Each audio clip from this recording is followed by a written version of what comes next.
good morning my dear friends and students. I am Sadhna and all of you enjoying mathematics and science with me. 8th स्टँडर्डचं सायन्सचं second lesson आपण start केलं आहे की ज्या लेसनचं नाव आहे हेल्थ अँड डिसीजेस. याच्यामध्ये आपण वेगवेगळ्या आजारांविषयी माहिती घेतो आहोत. सो स्टुडंट, आपल्याला एक नॉन इन्फेक्शियस डिसीज जो आजकाल खूप मोठ्या प्रमाणामध्ये बघायला मिळतो दॅट इज हार्ट डिसीजेस, म्हणजे हृदयाचे प्रॉब्लेम.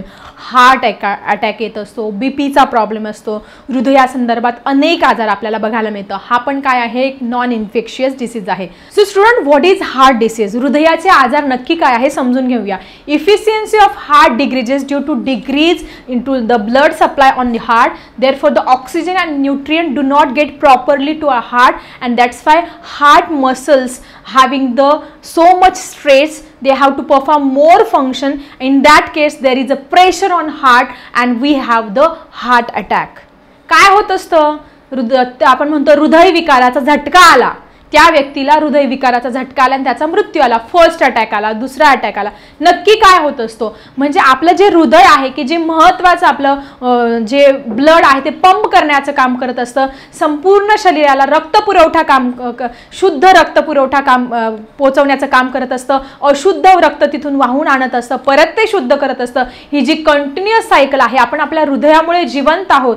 ही सायकल आपली जर व्यवस्थित, आपलं जे हृदय आहे त्याला व्यवस्थित रक्तपुरवठा झाला नाही, जे प्रॉपर न्यूट्रिएंट्स वगैरे आहेत ते मिळाले नाही, मग अशा वेळेस हृदयावरती अति ताण येतो. त्याला जास्त काम करावं लागतं. आपल्या हृदयाला जास्त काम करावं लागल्यामुळे त्या हृदयावरती ताण येतो आणि ताण आल्यानंतर आपल्याला एक अटॅक येत असतो आणि तो अटॅक म्हणजे काय? हृदय विकाराचा झटका. If anyone have heart attack in your house or anywhere, you have to direct contact with a doctor and take the treatment which is necessary. एखाद्याला जर कुणाला हार्ट अटॅक तुमच्या समोर आला तर अशा वेळेस घाबरून जाऊ नका, पटकन डॉक्टरांना फोन करा, इमिडिएट त्या पेशंटला डॉक्टरकडे हलवा. मग हा हृदय विकाराचा झटका येण्याच्या अगोदर आपली बॉडी आपल्याला काहीतरी सिम्पटम्स सांगत असते, काहीतरी सांगत असते. आपण त्या लक्षणांकडे दुर्लक्ष करत असतो आणि त्याच्यामुळे आपल्याला हृदय विकाराचा झटका कधी येऊन जातो काही समजत नाही. म्हणून आपल्या बाबतीत किंवा आपल्या फॅमिली मेंबरच्या बाबतीत कधीही अशी लक्षणं दिसले तर त्याच्याकडे बिलकुल दुर्लक्ष करू नका. सगळ्यात महत्त्वाचं, सिव्हिअर चेस्ट पेन, तुमच्या छातीमध्ये सारखं दुखतंय तर बिलकुल या लक्षणाकडे दुर्लक्ष करू नका. डायरेक्टली तुम्ही डॉक्टरांकडे कॉन्टॅक्ट करा की माझ्या छातीत सारखं दुखतंय, नक्की काय होतंय. So it may be start of heart disease, हृदय विकाराच्या आजाराचा सुरुवात असेल. देन पेन्स इन शोल्डर, ज्या व्यक्तीला हृदयासंदर्भी आजार असेल तर त्याचे जे शोल्डर्स आहे, खांदे आहे, तिथे ते सारखे दुखत असतात. त्याची जी नेक आहे, त्याची जी मान आहे, त्याचे जे आर्म्स आहे, याच्यामध्ये प्रचंड वेदना होत असतात. There is a pain in a shoulders, in the neck, in the arms. Cramps in hand, जसं पायामध्ये गोळे येतात तसं त्या व्यक्तीच्या हाताला गोळे येत असतात. हात इतके डेंजर दुखत असतात त्या व्यक्तीचे की ज्यांना हार्ट डिसीज आहे. अनइझीनेस, त्या व्यक्तीला सारखा घाम येत असतो, तिला अस्वस्थ होत असतं, कुठे थोडीशी जरी चालली की तिला अस्वस्थ होत असतं, अनइझीनेस फील होत असतं. देन ट्रॅमोर्स, म्हणजे तिला खूप अस्वस्थ, सारखं कंप, आपली बॉडी व्हायब्रेट होती आहे, कंप पावती आहे अशी तिला फिलिंग येत असते. So all these are the major symptoms of heart disease. हृदय विकाराची किंवा हृदयासंदर्भी आजाराची ही लक्षण आहे, याच्याकडे बिलकुल दुर्लक्ष करू नका. डायरेक्ट असे काही लक्षणं दिसले तर नक्की डॉक्टरला जाऊन भेटा. So which are the reasons for heart attack? मग आजकाल हे हार्ट अटॅकचं प्रमाण का वाढलं आहे? का कोणाला पण छोट्या, म्हणजे अगदी तरुण मुलांना सुद्धा हार्ट अटॅक येतो, एखाद्या छोट्या मुलांमध्ये सुद्धा अटॅक येऊन त्यांचा अचानक मृत्यू होतोय. तर कशामुळे? तर सगळ्यात महत्त्वाचं ह्या हार्ट अटॅकचं पहिलं रिझन आहे हे जे व्यसनं आहेत, वेगवेगळ्या प्रकारचे व्यसन करतात, त्याच्यामुळे हा अटॅक येत असतो. पहिलं सगळ्यात महत्त्वाचं स्मोकिंग हे टाळलं पाहिजे. स्मोकिंगमुळे हार्ट अटॅक येत असतो.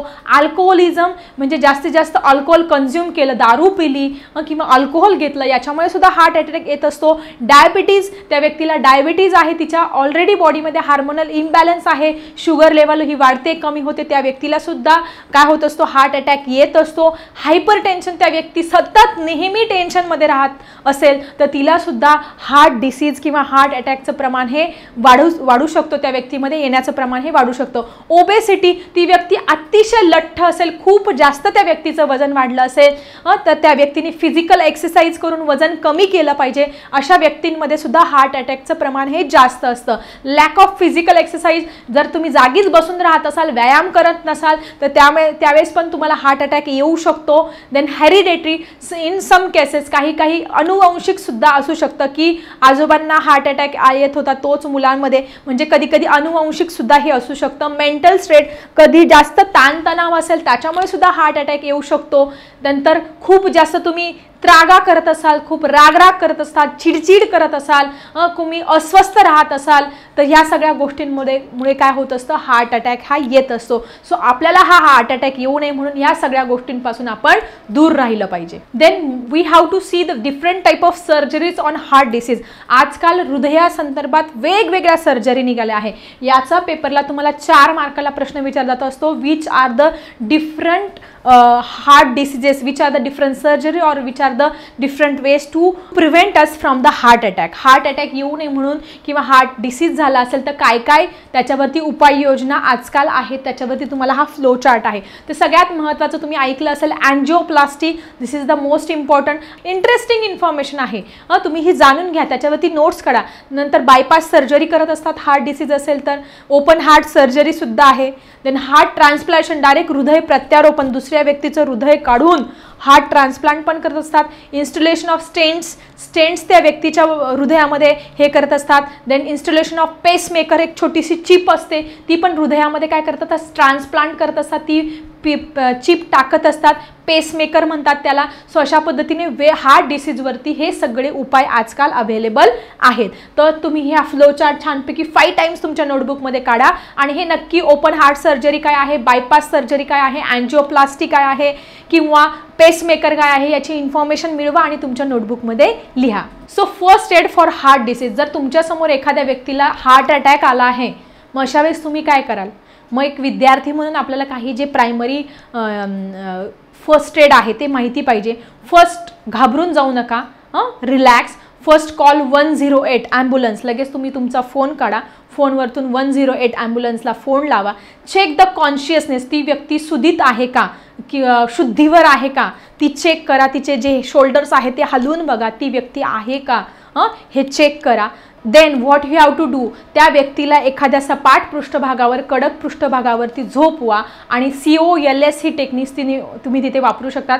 सो काय करत असतात ह्या COLS मध्ये, म्हणजे कॉम्प्रेस इन ओनली लाईफ सपोर्टमध्ये, म्हणजे त्या व्यक्तीच्या छातीच्या मध्यभागी म्हणजे थोरॅक्स, आपलं जे बोन आहे तिथे एका मिनिटाला 100 ते 120 याप्रमाणे 30 वेळा त्या छातीच्या मध्यभागी काय करायचं असतं, असा दाब द्यायचा असतो, कंटिन्युअसली असा दाब देत असतात. त्याला म्हणतात COLS टेक्निक, म्हणजे compress in only life support, म्हणजे त्या व्यक्तीला आपण जीवनदान देऊ शकतो. अशा केसमध्ये आपण हॉस्पिटलमध्ये नेईपर्यंत ही प्रोसेस ही करू शकतो. आणि सगळ्यात महत्त्वाचं, प्रत्येक रोगाला एक विशिष्ट काहीतरी कारण असतं. एखाद्या वैयक्तिक मत्सर, आपण त्याचा एखादा हेवादावा करत असोल किंवा देवाचा प्रकोप झाला किंवा इतर व्यक्तींच्या मत्सरामुळे कुठलाही रोग होत नाही आणि कुठल्याही रोगावरती मंत्र तंत्र जादू टोना ह्याच्यामुळे कुठलाही रोग बरा होत नाही, ही अंधश्रद्धा आहे. हे सगळ्यांनी नीट लक्षात करायचं आहे. सायन्स नवीन युग आहे, या नवीन युगाच्या काळामध्ये हे जे अंधश्रद्धा विषय आहे या गोष्टी बाजूलाच ठेवायच्या आहे.